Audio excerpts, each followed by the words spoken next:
Pratite najnovije vijesti iz Crne Gore i svijeta.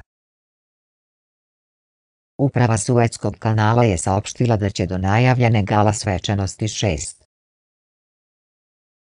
Čovjek koji je po svojoj prilici sam rano jutros izveo napad iz oklopljenog kombija na policijsku stanicu u Dallasu u Teksasu ustrijeljen je metkom policijskog snajperiste pošto je poslije napada spriječen pri bjekstvu i satjeran u ćorsokak, rekao je šef policije.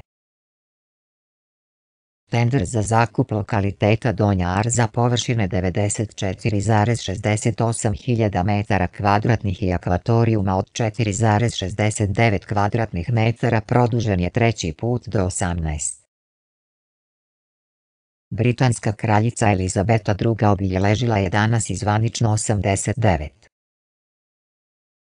Član predsjedništva Demokratske partije socijalista Crne Gore i potpredsjednik vlade Crne Gore Duško Marković i predsjednik Socijaldemokratske partije SDP i Skupštine Crne Gore Ranko Krivokapić izabrani su za članove predsjedništva partije Evropskih socijalista PS druge po snazi političke asocijacije u Evropskoj uniji EU. Prijava boravka i naplata boravišne takse i novim zakonskim rješenjima građanima i turistima nijesu donijeli rješenje za dugogodišnje probleme, ocijenjeno je iz Socijalističke narodne partije SNP.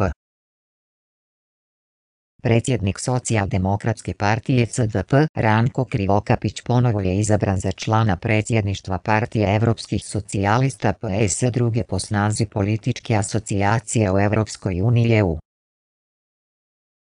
Moskva očekuje da će do 22.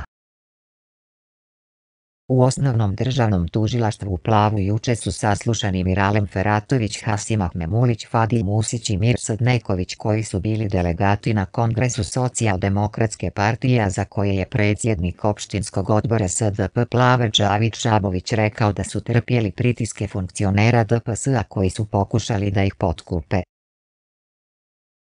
Opširnije na portalu www.crna.gore.me